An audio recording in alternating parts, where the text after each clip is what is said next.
they came? Yeah, that's why you're sleepy. Okay. All right. No worries. We'll do what we can do. Okay. I want to start off with a story. Yeah. And I want to tell you a story of a girl. Her name is, well, let's for this story call her Hannah. Yeah. Now, Hannah is a Muslim girl. She's grown up in a Muslim household, in a Muslim environment. She went to a Muslim school. And what happened was that she decided to go to university. She's been in an environment, very kind of conservative Muslim family, always wore hijab, always kind of covered her body, make sure that she, was in her mannerisms relatively conservative in the way that she was grown up. And then she started university and she started doing medical science. And when she started doing medical science, she was having a problem with one of her pracs. Yeah, so while she was doing a prac, she was having some issue and some problem with her prac. So what happened was that there was this really nice young gentleman. His name is Peter. He came up to her and he said to her that, hey, look, it looks like you're having some trouble or some problem with your prac. Do you mind if I give you some help? Now, Hannah, coming from a conservative family, she never really had much interaction with boys before, right? So let alone someone who's actually being gentle and nice and being like, kind of, can I help you out with something? So she says, yeah, actually, I'm having a bit of problems with this. Why don't you give me some help? Yeah, I would like that. And Peter comes and helps her out, solves the problem and everything like that. And she thinks, wow, that was actually a really nice interaction. He was really a gentleman. Hmm? So what happens is that the next class they go to, they meet again, and then they meet again. They decide to also meet up for lunch sometimes, And what happens is that they both start to naturally develop feelings for each other, right? Yeah, they start to develop some feelings for each other. Now, what happens is that Hannah herself, she knows that telling her dad about Peter is going to be really difficult. It's going to be really, really hard. Yeah, but she decides that, hey, I'm going to go forward with it anyway. I'm going to tell my dad about this very nice guy named Peter. Yeah. So she decides to go. She tells her dad, and the dad is like, "What have you been doing at university? I didn't send you to university to talk to boys, yeah, or to do any of those kind of things. What are you doing?" Yeah. So what happens is that she feels very taken aback, right? Hannah's very taken aback. Well, wow, I wasn't expecting this kind of harsh response, right? But what she knows from her upbringing is that she knows that Islam has given women's rights. And what she's heard all her life actually is that Islam has given women's rights before atheism ever did, right? So what she decides to do is she decides to jump online. Hmm? She decides to jump online and watch some videos or try to figure out some answer where she can demonstrate to her dad that, hey, look, you shouldn't be treating me like that. Yeah, you should be treating with me with more respect. Now, as she's going along and she's taking part, trying to research something, she comes across a particular video. Yeah, see if my cursor is letting me do this. Where is my cursor? Sorry, guys, it's a bit technical over here. Yep. Oh, there it is. Okay, lovely. Okay, so she comes across this video. I want you guys to watch this video. Hopefully the audio comes through. Why is this letting me connect? It's because I'm not connected to the internet. Sorry, guys. Some technical issues still.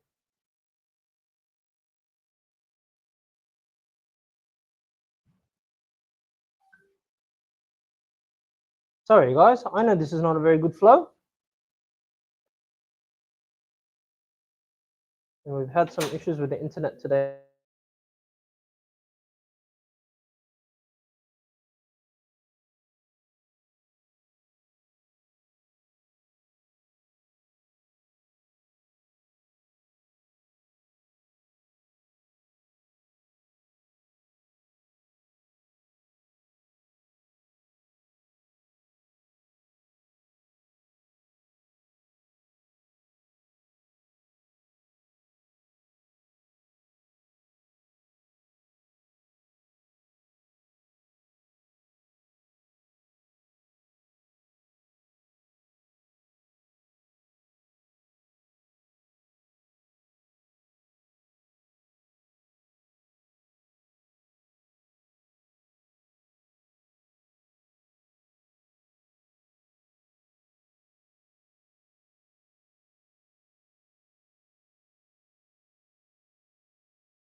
Okay, thank you very much, guys, for your patience. Yeah, and I don't blame you for laughing. Yeah, or finding this is a bit funny. Yeah, but anyway, does everyone still remember the story or no? I know it's been a while. Yeah, since I told that story. So just remember, we're talking about the story of Hannah over here. All right, so she comes across this particular video.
Okay, so you guys have pretty much watched that video, correct? Now, that was probably a bit of an intimidating video to watch, wasn't it? Yeah. But I would like to ask you guys, let's say Hannah comes across this in that particular scenario that I gave you guys. How do you think she would feel? I'm actually asking you guys. How do you think she would feel? Yeah? Relieved? Yeah, yeah, sure. Yeah. What else? What do you guys think Hannah would feel once she watches that kind of video in her specific circumstance? Yeah, yeah. Doubt? Sure. Yeah, yeah. Disenfranchised? Yeah. So it's kind of negative, right? She's feeling negative about her own experience. Yeah. So what you might be considering that she's feeling is feelings like she's trapped in her situation, right? Because what happens is that she's just talked to her dad about, you know, her relationship with Peter and it's gone south. Now she comes across this kind of thing where in Islam, if you have a husband, you have to basically be controlled by him, you know? She's feeling trapped. She's like, I have no way out, right? The next thing that you'll be feeling is that she feels controlled. I'm already being controlled by my dad, it feels like in a way. Now I'm going to be controlled by my husband, whatever I might have in the future as well. Yeah. The last thing is she might be feeling it's not fair. Like, hey, look, all of these feelings I'm feeling, they're not wrong. Yeah. So why is everyone giving me so much negativity? So basically, what she's feeling now is that she's feeling all helpless, right? And when someone's helpless, what do they tend to do normally?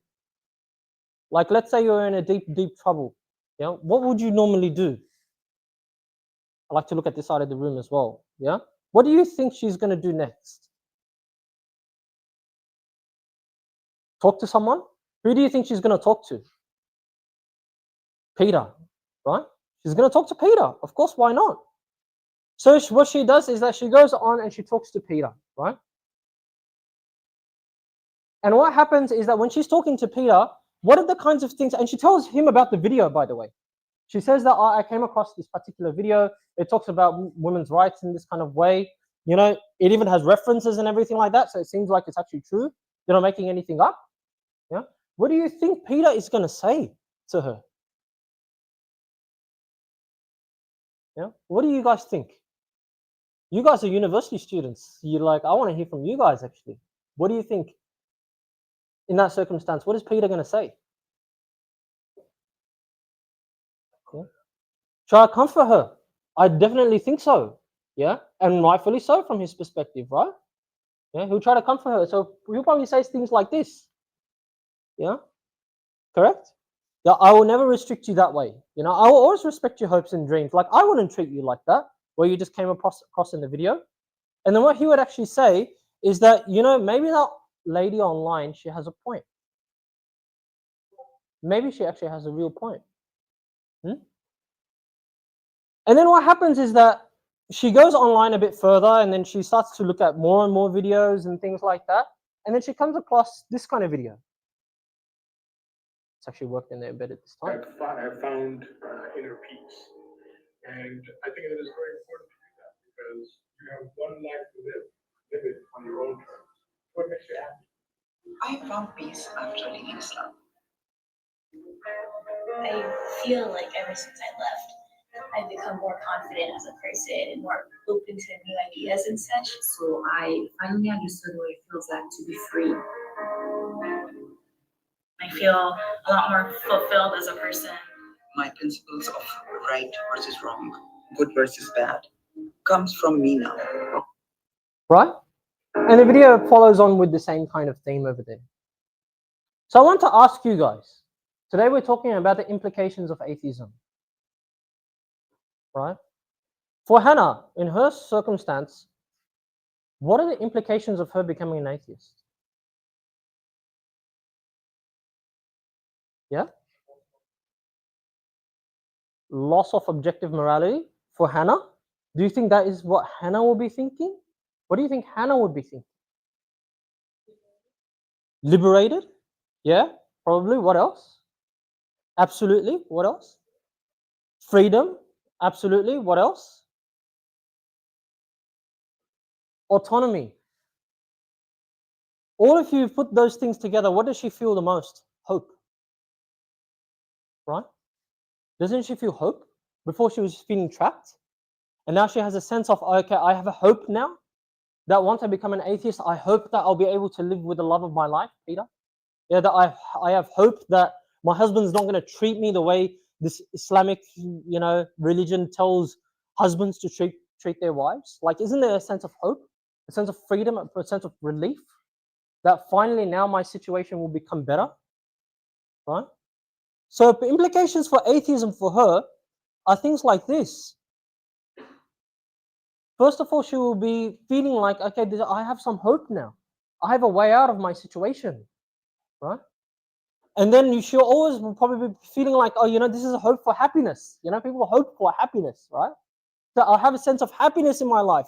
My dreams might come true. All of those things that I couldn't go out to do before, I can now do them, right? All of those things, I feel free. And apart from that, she might also feel these things, that she has the ability to discover truth, or she has the ability to be a good person right now, right? So she might be looking at a perspective of, now the world will actually be a better place. I have the opportunity to make the world a better place. Now, in this scenario, let me actually ask you, I want to ask you guys, yeah? Does anyone relate to this? You don't have to reach out. That's totally fine, yeah? But what I can say is, in my experience while I was at university, what was quite a while ago now, yeah? This story is not made up. It's not made up in my imagination. I'll be honest with you. Yeah? These are things that we witness day in and day out. Yeah? So what are we really trying to discuss today? Why am I sounding like, why does it sound like while I'm talking right now, it actually sounds like becoming an atheist is pretty good, right? It's a pretty good option to follow through with, right? Because I want to go a little bit deeper with you guys today. When you look at those particular implications that we looked at, the hope, happiness, we talked about the world being a better place, I want to really go a little bit deeper and ask the question, are those implications actually real when you become an atheist? Yeah. Does your life actually change that way? Or is there something that you might be missing? Is there something we're perhaps missing? Right? So today, in order to actually answer this question, with the context of the scenario that we just went through, and by the way, that scenario was maybe a specific scenario, but that scenario could be anything. It could be a situation where, like, for example, I'm at the workplace nowadays and I can't go to a place that serves alcohol because of my religion. Yeah. To me, I might feel like a temptation to, drink alcohol so people can get along with me a bit more. I have more opportunity. Yeah. People will rub shoulders with me. I'll have more career opportunities. Yeah. Or you might feel like, okay, I want to buy a home, but it doesn't make sense. I can't take an interest loan out of the bank to buy a home. So you have a hope that you'll be able to get something like that. So it's not only specific to this scenario, but it falls into every kind of category in our life where we might find some sort of challenge. But in order to answer these questions, we need to understand a few things. I want to talk a little bit more about what atheist truths actually are. And these are truths not made up by me. Yeah. But what does academia and what do people, and these days even AI, say about atheism? What do they say is actually true under atheism? The next one is I want to explore those truths and look at the real implication of those truths. How does that actually translate into our lives? Yeah? And the last thing is I do want to compare those implications with Islam, right? Because we want to look at what those implications look in terms of Islam as well. So are you guys ready to go through this journey with me? Is everyone ready? Yeah? Fantastic. I know you guys takes a bit of time, but I'm definitely keen to hear from you guys on what you think as I go along. And I'm going to put you guys straight away on the spot. That's why I'm giving you that caveat. I want to ask you guys on a light note. We've gone through quite something a bit heavy, a bit like mind heavy, right? And stuff like that. Let's take a step back. Yeah. Let you guys get to know me a little bit better. Yeah. I want to ask you guys, where do you think I'm from? Yeah, like my ethnicity and so. Where do you guys think I am from when you look at me? Sorry? South Asian. So I'm everywhere from there. Yeah. Where do you think I'm from? You think I'm from Afghanistan? Well, you're incorrect. Southeast Asian also, you're incorrect. Yeah. Where else am I from? The hint is over there. It's not what you think it is. So if you look at my face and you think I'm Southeast Asian, I'm telling you, it's not what you think. Where do you think I'm from? Sorry? Sorry? Iran? No. No. No. Ooh. Where am I from? There. Where am I from? Have you given up yet, or we still want to guess? Sorry? Yemen? No. No. Sorry? No. You give up? Okay, I think there's some people that don't give up still. Huh? Aboriginal? No. Lebanon? Moroccan? No. Okay, I'll tell you where I'm actually from. I'm non-Malaysian. That's what I am. You guys wouldn't have expected that, right? I'm non-Malaysian. Yeah. That's what I am. I'm non-Malaysian. Yeah. That's what I am. It's funny, none of you guys could get that right. Yeah. It's funny how you guys never could get that right. So why am I asking you guys where I'm from? Yeah. Why am I asking you that? Though it's related to the first truth about atheism. Atheism itself, by nature, is a negation. What I mean by that, an atheist means I'm a non-believer in God. That's what atheism means. And by the way, like I'm saying, I'm not making this stuff up. Yeah. Half of this is from academia, half of this is from ChatGPT. Yeah. This is what ChatGPT thinks as well. Yeah. What they define it as, atheism is not a belief system. It simply addresses belief in deities. Yeah. All it says is it says nothing directly about morality, meaning, or how to live. Yeah. So basically, if someone comes up to you and says they're an atheist, it's like I came up to you and said, I'm a non-Malaysian. it basically doesn't tell you anything about me, right? But in actual fact, to give you an idea, I'm Pakistani, by the way. Yeah, yeah. I'm from Pakistan. Yeah, relief. But see how that relief you felt just now when I actually told you the truth of what I am? Because now you know what I am. Before you guys were like, he's non-Malaysian, but there was still a sense in your mind that I have no idea what this person is, right? I have nothing, and I know nothing about them. So that is the first truth that we have to come to terms with atheism. The atheism does not tell you what you are. It only tells you one thing about you that you don't prescribe towards. Just one thing. Yeah. And because it's not a belief system, and because it doesn't directly talk about anything apart from just the fact that God doesn't exist, because of that, atheism doesn't give you any answers. You know how I just said that saying I was Pakistani gave you guys answers, right? Atheism doesn't give you answers in a sense. Yeah, it leaves you to figure out your answers yourself. Yeah, it leaves you to have the freedom to choose your own answers to things. But in essence, it doesn't have any answers. So you can see, for example, again, this is references from, you can probably see this is a lot, looks like ChatGPT response anyway, a lot of, yeah. But basically it says that it's honest and reasonable to say we don't know. That's the essence of atheism, a lack of answers towards things. So where did the universe come from? We have Big Bang, but how and why? No idea. Yeah. And the next thing is natural processes. You know, why is that natural process lead to the way we are right now? We don't know. It's not intentional. Yeah. It just sort of happened that way. Yeah. So the main theme of atheism is the idea that we don't know. And not only that, we cannot know anything, actually. We cannot for sure say anything. So this is the second truth we need to come to terms with. And the last one is related to if you're a specific type of atheist, which majority of people fall into, but I'll give a caveat that I admit not every atheist falls into this category. Yeah. But majority of atheists, in my experience, and those that are atheists over here, I'm happy for you to correct me if I'm wrong. Yeah, I am.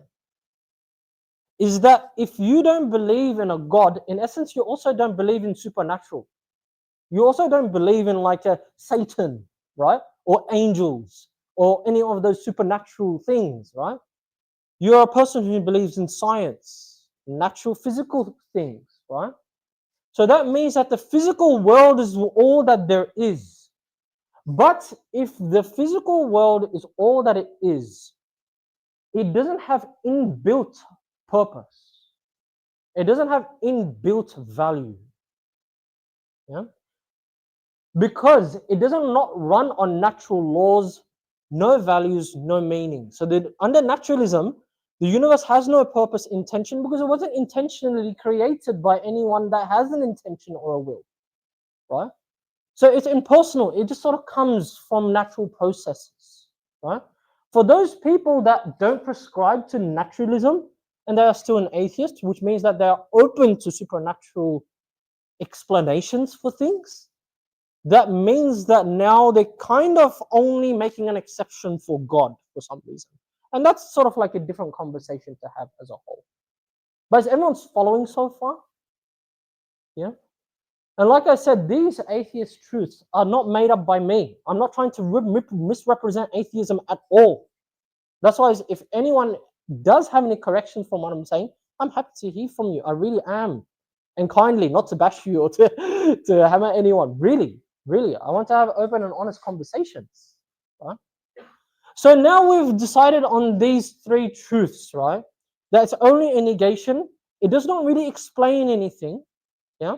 And if you prescribe to a naturalistic perspective, that also does not have inbuilt value. Yeah. It's a value is something which is created by us. Yeah.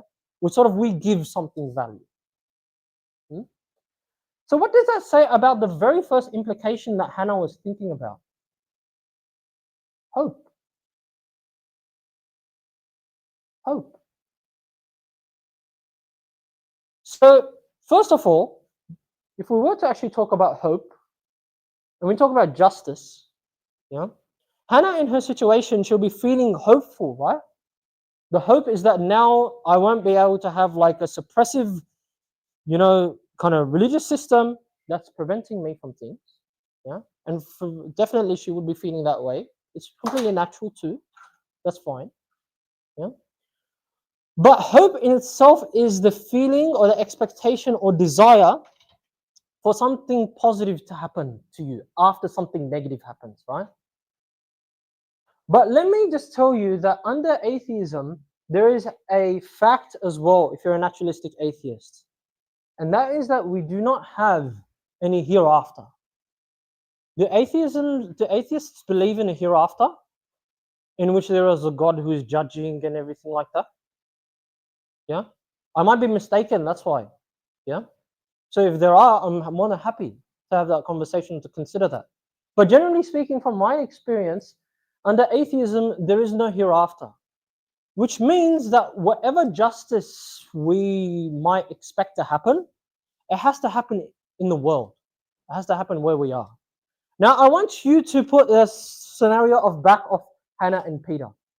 Let's say, for example, that Hannah decides, that, okay, I'm going to abandon my family, like this rotten family, yeah, and stuff like that, which is fine. Like I said, but I will feel like that too, yeah. And then what I'm going to do is that I'm going to embrace my life with Peter, yeah. Like I said, we're talking about, if anyone's named Peter and Hannah over here, by the way, I'm not talking about you, yeah. These are just hypothetical names. Please don't take it personally, yeah. All right. So what happens is that she actually goes along with Peter. But then what happens now if she finds out that Peter cheated on her?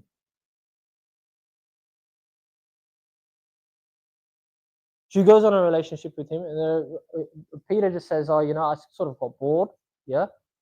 And then Peter cheats on her. She's had all that hope. She's given up all that because of the sincerity of Peter, who's been coming along, showing him something nice. But now, where is she going to go?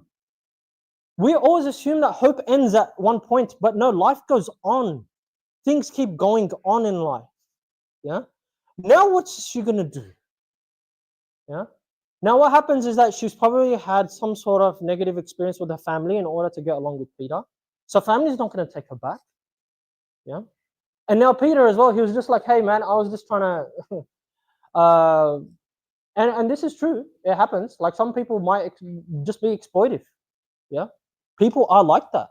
That's just the nature of human beings a lot of the times. Yeah. So, what is she going to do? In essence, she has no hope and justice. She might be able to have hope that, okay, maybe I might find another guy who's nice or something like that. But my question is, what if that happens again? And then what if that happens again? And again and again and again? For the rest of her life? Isn't in a way she's lived a miserable life? Yeah? So that she has no hope. Yeah? And not only that, do you really think, particularly in this society, if someone was to cheat on someone else, that they'll be given justice? Can you take them to the court of law for doing that? No, you can't. Yeah? In some things you can, in some things you can't. But anyone who has maybe experienced that happen with a partner, you know how excruciatingly painful that feels. You will know how much damage that does to your life. Just as much if someone actually stole something from your house, someone has actually stole your heart. It feels worse. But there's nothing that's going to happen to him. So where's she going to go? That's my question. Where does she go now? And I would like to really talk about this kind of helplessness feeling that we feel nowadays. Like, consider Palestine. Yeah? What's happening in Palestine at the moment with these children? There's women. There's pregnant women. Yeah? Who are expecting children. Yeah? And they don't know whether they're going to live tomorrow. What kind of hope would they have? Yeah? If this world is all where they'll get justice, do you really think those people that have died in Palestine are going to get justice for them over here? No, they're gone. They're not here anymore. So this is a case in point. Yeah. So we face a situation where we'll never be able to achieve ultimate justice or ultimate hope. But let me ask you a question. Let's say let's say just a hypothetical reason, just for your own mental health, let's say. Just for your own mental health. You decide to believe that there's going to be a hereafter. Just for your sanity. Because this all feels a bit too helpless. How do you think that would change Hannah's perspective? Do you think that would change Hannah's perspective? How so? And why? I want you guys to think about it a little bit. Like I said, just imagine that there's a hereafter. Imagine that Peter is going to get justice in the hereafter. Imagine, how would she feel? And imagine that she's going to have a hereafter where there's going to be a person who actually loves her and attends to her. She just needs to imagine. I will tell you, it will improve her perspective of hope straight away. And that's what actually happens for us as human beings by our innate nature. Yeah. When we know that human beings do not qualify to bring ultimate justice and ultimate hope into this universe, we still yearn for that ultimate justice. We don't accept that fact. Because that's why we have advocacy groups here in the world. Yeah. People fighting for other people's rights. Because we don't accept this idea that justice cannot be served and should not be served. We have it inbuilt in us, in our innate nature, that justice must be served. Yeah? So what if the hereafter was actually true? Not only a made-up thing, not just for your fragment of your imagination for your mental health, but imagine it was actually real. Yeah. If it was real, then I can tell you this is what Islam says about it. Islam says about it, on the day where people will come forth in separate groups to be shown their deeds, whoever has done an atom's weight of good, if you've done the smallest thing, as much as we even say move a stick from the path, if there is a stick on a pathway and you move that stick to the side, in a hope that someone won't trip over that stick, you will see that being done. And not only that, whoever does an atom's weight of evil will see it. So if someone's done injustice to you, and we also say that there's other parts as well, which we're not talking about today, but they will get justice. That's what Islam actually tells you. And God created the heavens and the earth for a true purpose, a reward for the soul according to their deeds. Yeah? So they will not be wronged. No one will be left in a state of injustice. Was that something which is a bit new to some people over here? Yeah. Does anyone thought about it from that perspective before? Yeah. Maybe, maybe not. That's totally fine. Yeah. Do you guys want to have a bit of a break, for 5-minute break? Yeah. Or do you guys want to keep going? Keep going? All right. The next one I want to talk about is purpose. And the purpose is related to your hopes and your dreams, right? So this idea that, okay, if I actually prescribe to something like atheism, or I detach myself from religion, then I'll be able to live a fulfilling life, be able to have purpose and stuff like that. Yeah. And that is something which is actually inbuilt in our nature. By nature, we live a life of purpose. Yeah. And that is a very positive thing about the nature of humans. Yeah. Everyone at some purpose, at some point, has asked what is their purpose of their life. Yeah. Trust me, if you're in university over here, you have asked yourself this question, because you definitely would have some thought process in choosing your degree, which you need to go to, and blah blah blah. Right? So you would have asked yourself this question. Now, the common response is that I create my own purpose, and I have the freedom to do so. Yeah, and that is true. That is absolutely true. Under atheism, you can make your own purpose. Yeah, but why can you make your own purpose? That's the question. Why can you make your own purpose?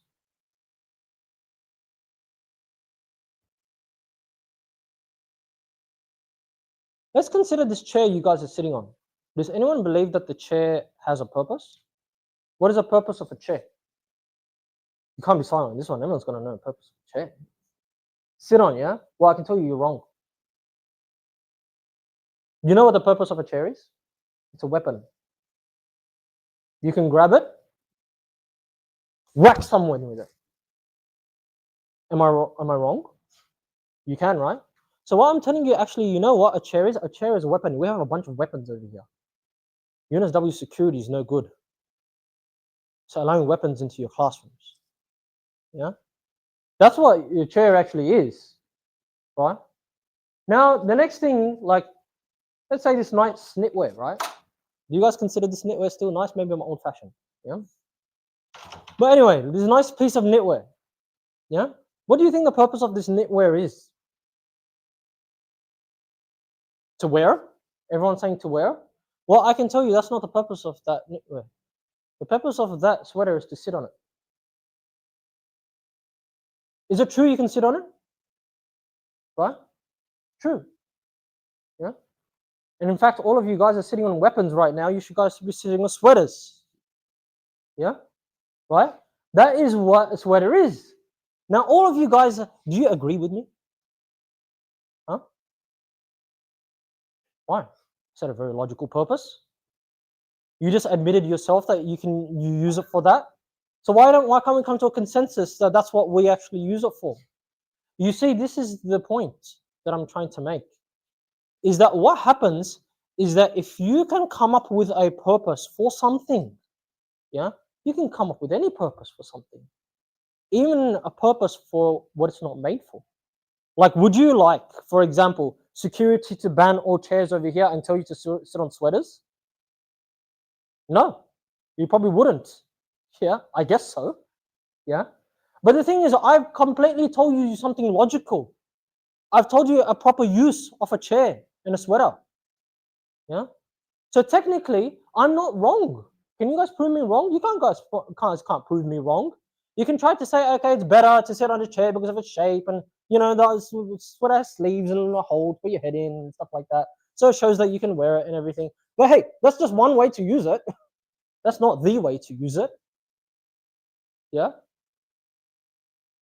What you end up in is the tendency to make up stuff which is not actually real. That's what I mean. Yeah. What you do is that you can actually, and imagine people in government, like imagine Donald Trump or someone, I don't even know who the Prime Minister of Australia is nowadays. Yeah.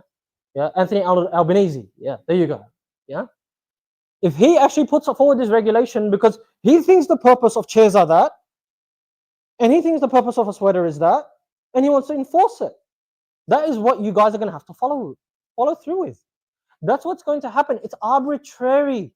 Your purpose, that's the thing. Us as human beings, we don't want arbitrary purposes. You know why? We don't like to be lied to. When we think something is our purpose, like I'm an engineer, and if I do it with purpose, yeah, I want to feel like that purpose is real. I don't want to make it feel like it's made up. Right? We have a tendency, we have a desire to know that purpose is real. Yeah? But under atheism, what happens is that yes, you can choose your own purpose. But if someone comes forward to you and tells you, no, you're not, that's not your purpose, technically you can't get offended. Why can you not get offended? Because you know you made that purpose up yourself. Why are you getting offended at someone else? That's just someone else's perspective. Yeah. So, like for example, if someone tells you that your purpose, you come to yourself and you say, my purpose in life is an engineer, and someone else comes to you and says, your purpose in life is to become a cleaner. Yeah, you can't be offended by that. You really can't, even if you have a degree and everything, because you made that purpose up yourself. So what is the solution? What do we actually need to do? Yeah. So like I said, creating a purpose is not a solution, because we're basically like, it's like children. I have a 4-year-old daughter, right? And my 4-year-old daughter nowadays, she's walking around the whole house like this. You know why she's walking around the house like that? She thinks she's a unicorn. She thinks she's a unicorn. When I tell her a unicorn's not real, she gets offended. Yeah. If I tell her that, oh yeah, you know, you're a human, this, that, oh, it's fun though. Let's play unicorn together and run around. That's fine, but just know it's not real. She gets offended when I tell her it's not real. Yeah, and stuff like that. But in essence, us as adults, all we're doing is playing unicorn. Logically speaking, if there is no purpose, objective purpose in our life, it might be really difficult to come to terms with. Yeah, but the fact of the matter is, there is no objective purpose under atheism of the world. So in essence, it is made up by you. It's created by you. So the only sort of solution we can probably have is we need to find out something is objective and real. It's a real purpose. And you know the only way something is given purpose? You know that person, like I was arguing with you guys in terms of the chair and the sweater? What would you guys do finally to convince me and tell me, no, that chair is actually made to sit down? Ask the person who's made it, right? Why? Because you know that when they made the chair, they made it with an intention, right? They made it with an intention.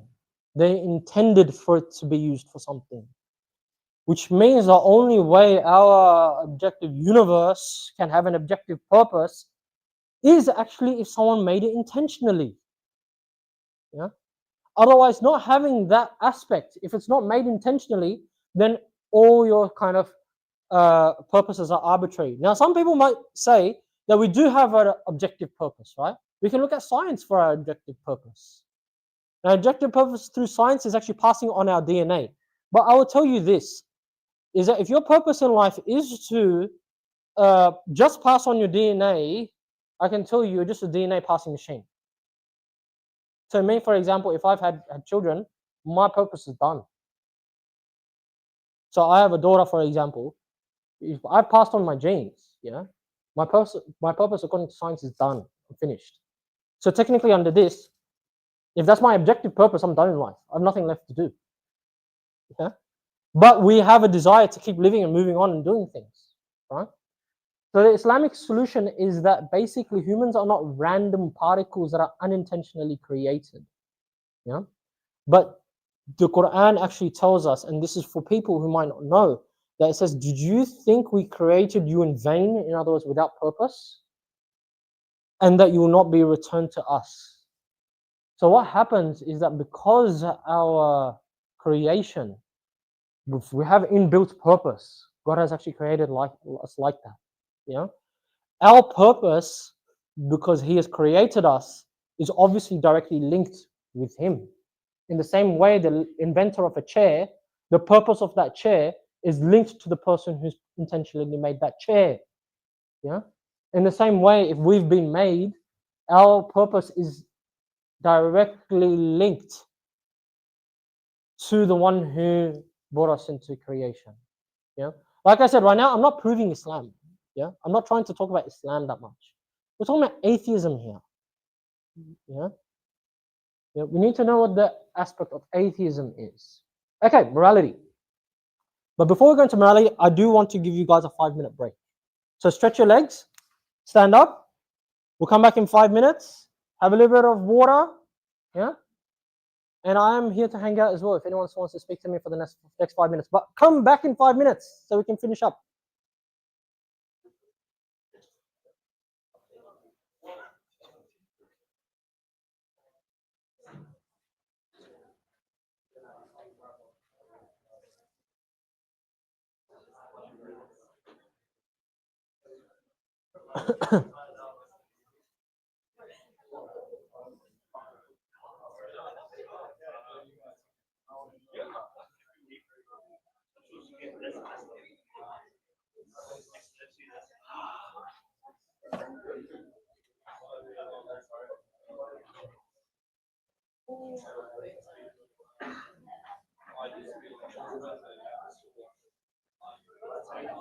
Sorry?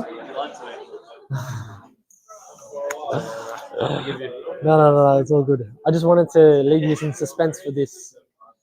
Yeah?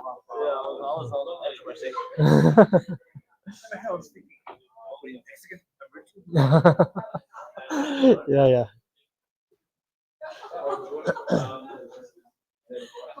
Grab something to eat, brothers and sisters, everyone, guests and friends. Everyone feel free to grab something to eat. I don't mind if you eat while we go through the next segment.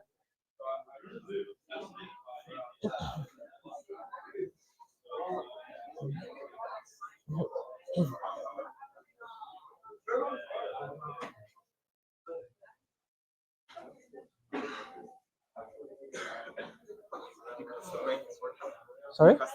Yeah. Is it good? Really good. I like the way scenario really helps put some perspective. Yeah. It's really good. It's really enjoyable. Yeah, alhamdulillah, it's good.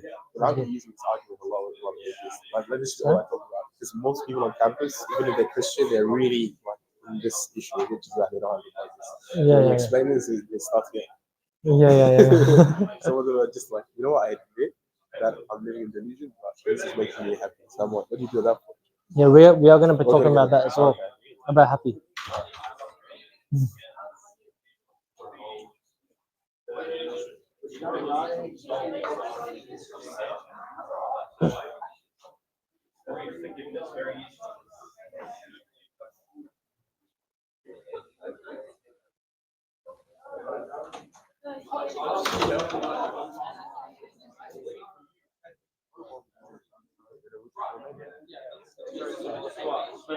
I know about the blood. I know that Christianity, as long as you believe in Jesus as your Lord and Savior, then you're absolved. I think it's really getting things started. It's really valuable having you. Right, exactly. Yeah, like Father, Son, and Holy Spirit. Yeah. What's that?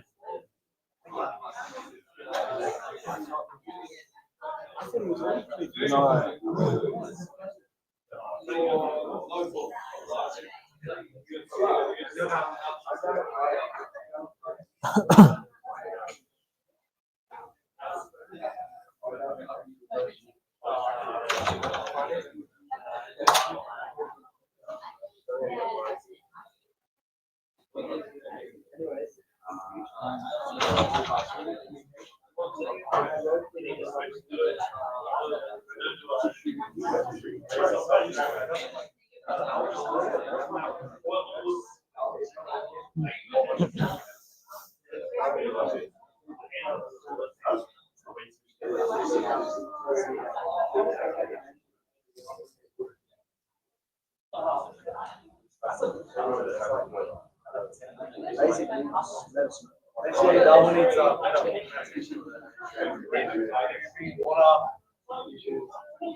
Walaikum salam. Alhamdulillah, I'm good. I saw you at the UTS anniversary dinner. Yes. I was there. Yeah, you were speaking out there. I was in the crowd. MashaAllah, it's very good, man. What's your name? Sarang. Sarang. Yeah. I think I recognize your name actually. Someone mentioned it. Yeah. Very good. You're part of the shura here. Yeah, I'm there. Events. Interesting. All right, guys. Let's all settle down and let's continue. Yeah. Absolutely. No. Everyone can eat while we're talking. Yeah. Okay, guys. We can get seated because I want to talk about. Before we actually talk about the next thing, does anyone have any questions or any comments about what we've anything at all that we've talked about so far? Yeah. Does anyone have any questions or any comments they would like to make as well? Remember, guys, this is a safe space. Yeah. This is a safe space. Yeah. Whatever you say, whatever you do, it is not going to be judged here. Yeah. We are not here to judge you. Yeah. So anything that you guys want to talk about, yeah, feel free to ask any questions. Are there any questions at the moment?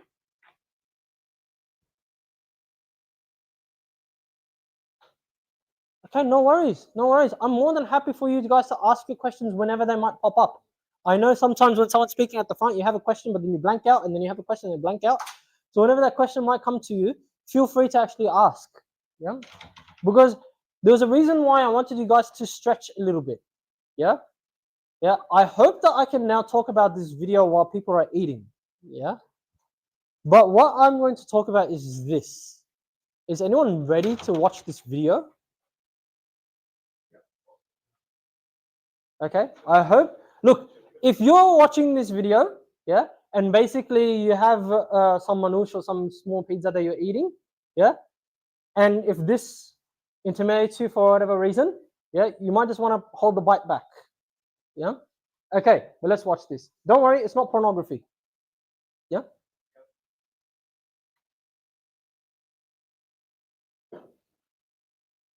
Why isn't it starting?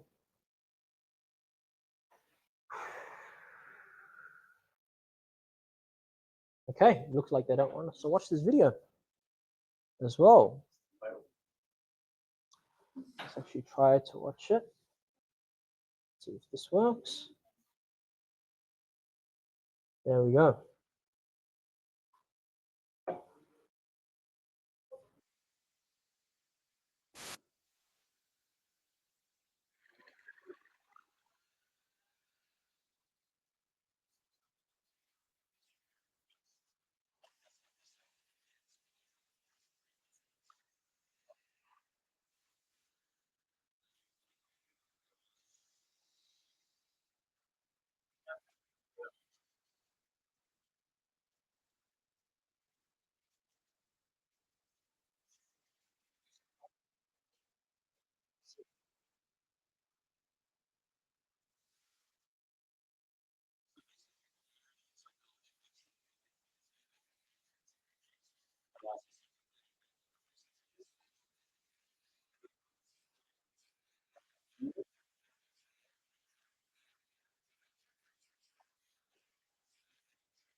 Okay, let's keep it there, right?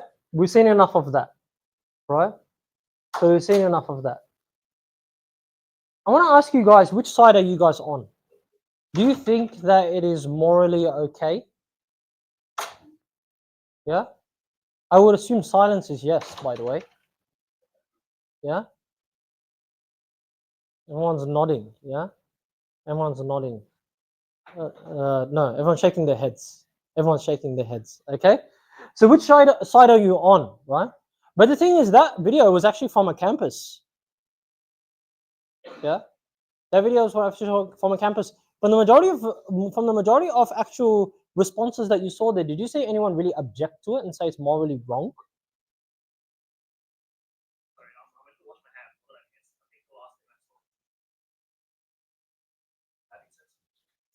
Oh yeah, you're on the right track. Yeah, you're on the right track. Don't be surprised. Yeah. Do you guys think that's morally right? No.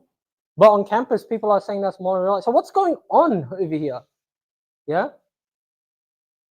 Normally, when we think about our morals, yeah, our morals as human beings, what happens is that majority of our morality, yeah, it comes from John Stuart Mill's harm principle, yeah, in the Western world, which is basically the idea that as long as you're not harming someone, yeah, then you should be okay to do something, right?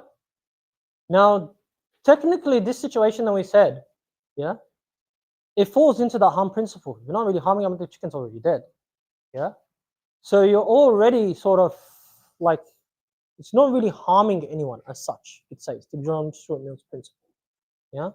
But the thing is, I'm pretty sure that most people here would still find that somewhat objectionable, because there's something which is within you. There's something that you can't really touch. Yeah, there's something that you can't really like figure out. Yeah, but there's something in you that is giving you a little bit of an ick. Yeah, when it comes to that.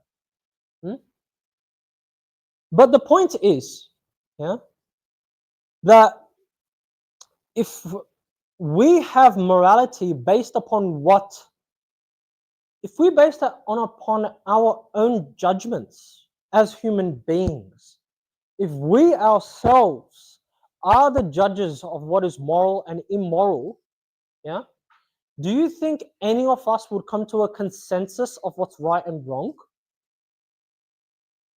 Is there any two people that agree on everything? Why not? Don't you have faith in humanity?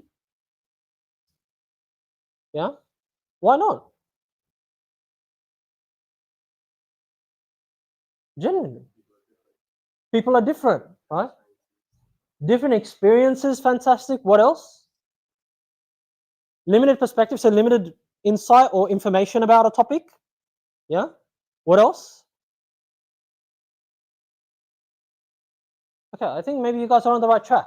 Yeah, you guys are trying to getting what I'm saying.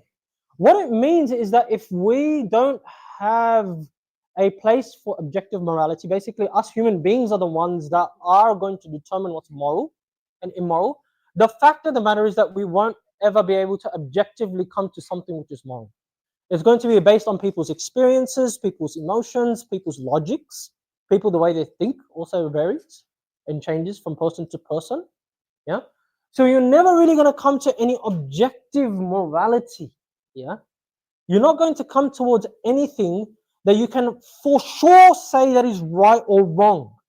Because remember, it's based upon your limited human abilities, limited human knowledge. So that's why, basically, that scenario that you said, the basic answer is we don't know.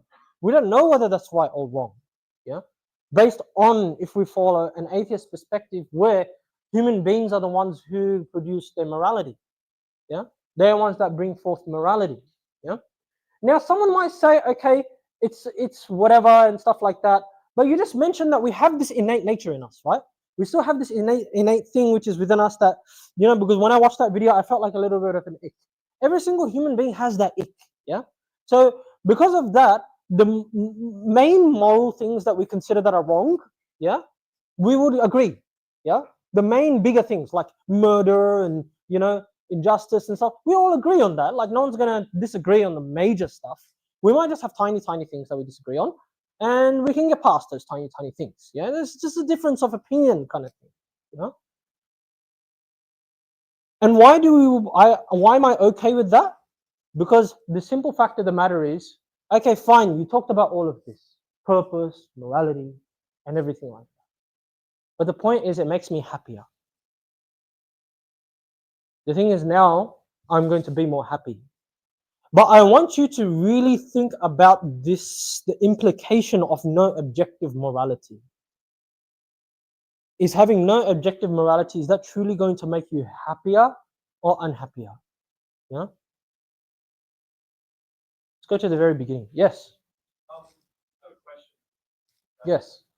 So it's interesting that you bring up why it would be wrong to convince yourself that you're moral. And that makes sense. You want to reference some sort of objective morality to, I don't know, stray from harming others or whatever other reasons you have. I'm sure you know anything. But could you say the same for purpose? In other words, if I convince myself that I have purpose, and I think people do, it's like localized purpose. They are atheists. They don't subscribe to religion or faith in God. If they can manifest some sort of purpose, whatever that may be, work, cleaning up the world, doesn't matter whether they create it or subscribe to it. If I can convince myself that I have purpose, what will go wrong in my life? Because I'm happy, I'm content, and I can go through life content. Right. Yeah. So you're basically saying you're right. You're like, I made my purpose myself. Would you feel upset if someone forced you not to fulfill that purpose? Let's say you had a purpose and you say that my purpose is to help people that are in need overseas. It's a noble purpose. Yeah. Would you be upset if if someone told you that you can't fulfill that purpose? You would, right? So let's say there is someone who doesn't agree that that's your purpose, because purpose is not objective. The purpose that you made up for yourself, yeah, is from yourself. You just mentioned that yourself right now, right? It's one that you make localized. You use the word localized within yourself. Now, what happens is that let's say you have that purpose, but let's say that the governor of your country, yeah, does not agree with that, because purpose is only arbitrary, yeah. And what they do is, because they're in power, yeah, they say that you can't fulfill that purpose. Yeah. So even though now you've chosen your own purpose, I would argue, does that directly correlate to bringing you happiness? There's a lot of other factors that are in play for it to bring you happiness, correct? Isn't it? First thing is that the government has to allow you to do it, right? Those are factors which are outside of your control. Yeah. Can you truly trust the government that they will allow you to fulfill your purpose?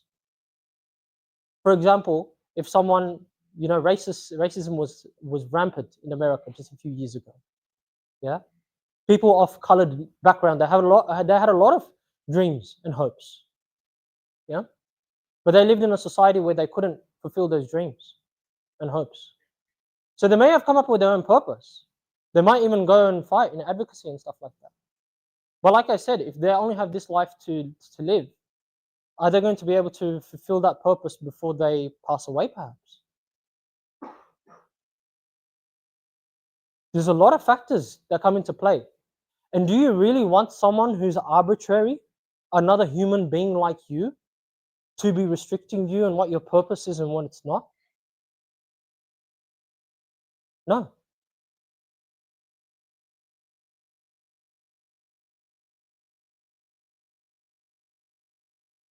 Let's go back to Hannah. Yeah? Let's go back to Hannah, right? And let's look at this situation. Let's go back, right? Because the whole point is that Hannah would look at, okay, I have hope, I have purpose, I have morality now. I can decide on what's right and what's wrong. Yeah. And what she's obviously done is that she's watched that original video. Does anyone remember the 3 things that were mentioned in that video? What were the 3 things that were mentioned in that video that lady was trying to say that women don't actually have rights in Islam? Can't fast, can't go out, can't invite someone in, right? Those 3. And obviously she doesn't agree with those 3, correct? She will say, I don't agree that these three things should be in place. That's why she's now left. She disagrees with those. Yeah. She disagrees that someone should be able to tell her who she should bring into the house and not. She disagrees that she's not allowed to go whenever she likes. She disagrees that she would have to hold back from fasting. Yeah. Now, let me give you a real life scenario. Let's say that these guys are together now. Yeah. Now, what happens is that Peter, as a true gentleman, really, I'm not talking anything negative about Peter here. Yeah. As a true gentleman, what he does is that we live in a cost of living crisis. And what he decides to do to support his family, because he loves his family so much, he's working 2 jobs. He's working a day shift and a night shift. Yeah? And because of that strain on his job, he's trying to support the family in this cost of living crisis. Now what happens is that he's getting ready for his night shift one day, and he's going out for work, right? And then what he sees is that he sees Hannah packing her bags. He asks Hannah, where are you going? Yeah. She says, oh, I'm going to meet my friends. Stuff like, I'm going out to meet my friends. He says, wait, hang on, we have the kids at home as well and stuff like that. Like, someone needs to look after the kids. I need to go to work. Huh? So what happens is that she actually says that, but I'm going out with my friends. Yeah. Like, isn't that fine? Haven't you told me all the time that I can go out and do whatever I like whenever I want? Like, I can go out, right? But he says, no, you don't understand. Like, I need to go to the shift because we need to make money to pay the rent for this month. Yeah. So I need you to stay at home. As soon as she hears that sentence, I need you to stay at home. What she thinks is, oh my God. The whole reason why I abandoned that Islam thing is because I believed that my husband was not going to give me the autonomy to leave. Now what's happening is that Peter is telling me not to leave. So what she says to Peter is that it's not my problem that you have to work 2 jobs. Yeah. She says to him that you can't prevent me from going out whenever I want. Yeah. That's what Muslim guys do, or that's what Islam tells them to do. Yeah. So what is that? It's not my problem. You get a better job. Yeah. It's your job to get a better job. Yeah. Like, why are you working such a low-paid job? Get a job in which you have that my time. I'm not going to stay because of your incompetence. Yeah. What do you think is going to happen between the two?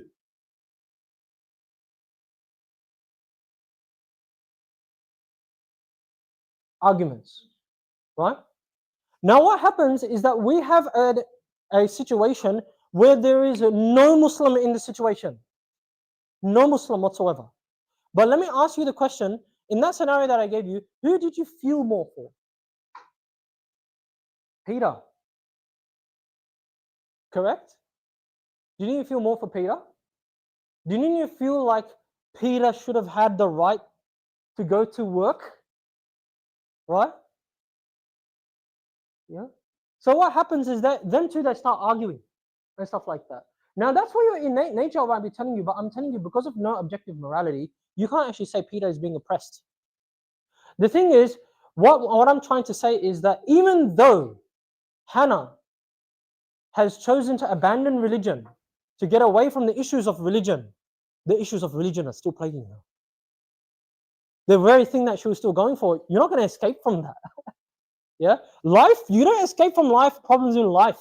Yeah, if you choose whatever path you lead, whatever path you choose, yeah, there are always going to be issues in your life.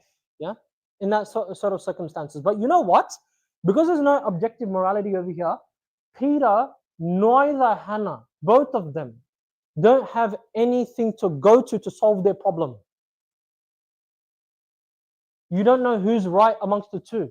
Is she right? Is she actually saying, yeah, Peter's slacking off when you should be getting a better job? Is she actually right in saying that? If she could be, absolutely she could be. Yeah. And is he right for telling her to stay at home? It could be. Yeah. We don't know. But you know what changes when you look at it from an Islamic perspective? And this is what this notion, we call this moral relativism, by the way. So this whole bunch of moral relativism is actually taught in your philosophy classes here at this university. Yeah, and stuff like that.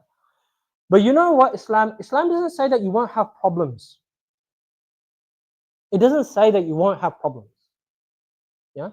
But by the way, that situation where that lady was saying those objections, she was making it seem like it's a blanket thing, right? That whenever the husband wants, he can just tell her to stay in the house and stuff. There is a assumed toxic masculinity connotation to those scenarios, right? There is an assumption that if he has those rights, he's going to abuse them. This is the inbuilt assumption when in the manner that she was speaking. Could you tell that? Yeah, that she had that inbuilt feeling like the man is going to abuse their relationship.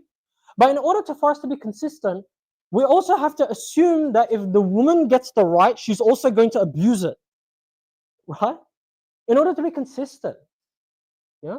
So we have to assume that if a woman wants to get her right, if we want to talk in that manner, and by the way, I don't support talking in that manner, because that's a big misrepresentation of reality.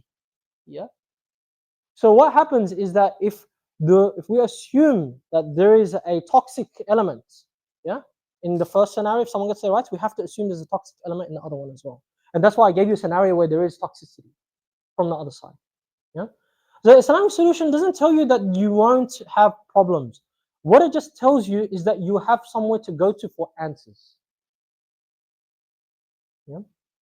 There is some sort of a guide that's there for you, and that guide is from someone who's all-knowing and who's created you intentionally. So they're also, and we can talk about this in a more elaboration, but I'm just going to make this assertion for now, also as a consequence loves you. Yeah? And that's why if you go to that source, at least you have somewhat of an idea of how to handle the problems in your life. Yeah?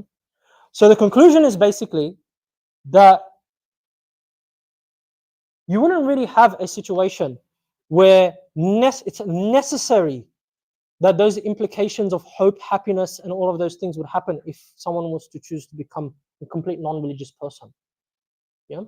But there is if we look at the truths behind atheism, it's sometimes, if we really to think about it somewhat deeply, it sometimes not only does not take us out from a problem, but does not give us solutions. Yeah? And with that, I would like to thank you all for your attention over the last hour. Yeah. So I would like to hear from you guys about questions and thoughts and comments. Yeah. What we can do is that I have my dear friend Ali over here as well. He's almost happy to talk and answer questions too. But we want to hear from you guys. Yeah. Really, one of the purposes, guys, that we do these kind of seminars is because we find people that might want to talk about these topics, not feeling like they have a safe place to go to talk about them. Yeah. So yes, it's true. As a speaker, I might have sounded very passionate and very assertive about certain assertions I made. Yeah. But if you have anything that you want to express, and I really, what's your name? Sorry. I really thank you for expressing what you did before. Yeah. And I really empathize with what you actually said. I understand how you feel. Yeah. So really, really, you're in a place where there is no judgment here. So feel free to talk to us and ask us any questions. Thank you very, very much. Subhanakallah wa bihamdika nashhadu an la ilaha illallah wa atubu ilayk. Jazakallah khair. Yeah. Any questions, guys? Or any comments? Yes?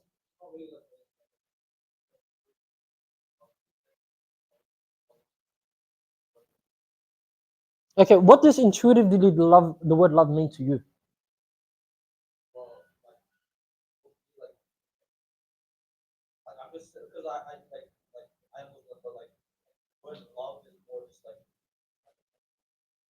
Okay. I don't really have a definition, but say that like one of the bias for humans. Bias for humans? Okay. I don't know like What do you mean by love? Yeah. So I think one of the best ways that I can explain this in a short period of time, yeah, is an instance that happened with me and my daughter. Yeah. I love my daughter. I really do. She's a cutie. Yeah. I love my daughter. But what happens is that sometimes because I love her, I tell her, hey, please don't touch the hot stove. Yeah. Sometimes I tell her, hey, you probably don't want to eat that thing off the floor. Yeah. I tell her those things. Yeah. I tell her those things because I don't want anything to harm her. Yeah. I really don't. But what happens is that when she looks up at me, she looks at me and she calls me Abu, by the way. That's what she calls me. I mean, it's a dad in our language. Yeah. She says, Abu, why do you hate me? Yeah. She says, why do you hate me? Yeah. Why are you not letting me eat the lolly? Why are you not letting me eat? She jumps up and down, right? Now I know that from her perspective, what I'm doing is almost as if I hate her. Yeah. But the thing is, in a sense, I'm actually doing that because I know something she doesn't know. She can't understand at the age of 3 or 4, right? So what I have to do is I have to tell her that, hey, stop doing this, but I can't give her an explanation even, because she's not going to understand my explanation. Yeah, because the dynamic between me and her is very different. So I have to rely on her to actually say. So I have to explain to her that, hey, her name is Amira, by the way. Yeah, I say her that, Amira, Abu's telling you this because he loves you, and she doesn't believe me a lot of the times. Sometimes she will believe me, sometimes she doesn't. Yeah, but I know that with time that she would understand. So love, in essence, what I would say is an emotional attachment where you genuinely want something good for someone. Yeah. So when Allah subhanahu wa ta'ala, when we look at the relationship between God and us, how do we look at the fact that God loves us despite we looking at things that He might be stopping us from things that we want to do and all of those kind of things? How do we know? Because God tells us that He's telling us these things because He knows they're good for us, whether we see it or not. And the most difficult thing is trying to do something good when you don't think it's good. In the same way, where the daughter try to tell her don't eat off the floor, it's good for you. The hardest thing for her at that very moment is not to eat the thing from the floor. Yeah. So that's one of the ways. But love is a very big topic, my brother. Yeah. Yeah. Think of it like there's like the argument for like I'm just thinking like Okay, existence of evil. With that situation, from that perspective, what I was asking my daughter, did she think I was evil? no, but like I understand like for the existence of evil, like you say that the world is right, so everything has like for anything that happens. Not even worrying about the world as a test. In that scenario, did she think I was evil? Did she say that I hated her? Yeah, well, yeah, she had like Why do you think so? have like one side. But like that's not like that's what I'm asking like what's your definition of love? That's not you didn't provide me a definition. Definition of love, yeah, because I want to talk about love in the context of what we're talking about today. Yeah, so that's why I gave you the answer that I did. Obviously, love as a broader topic, yeah, like I can't really teach a degree over here, can I? Yeah, it's not in philosophy and everything like that. Yeah, so love is manifested in many different ways. Yeah, but one of the reasons why I expressed it in that way is because of limited time, but also relevant to what we're talking about today. Definitely. Apologies, I couldn't satisfy you. Yeah. Any other questions? Like one or two more questions. Yeah. If not, we can actually wrap up, and I'm happy for us to mingle. Oh, Yeah? okay, that's the next part. Yeah, I'm happy for us to like just mingle. Yeah, because I know some people might not want to ask questions in a crowd. Yeah. Yeah. We can mingle outside as well, so you can fly outside. Yeah. Yes.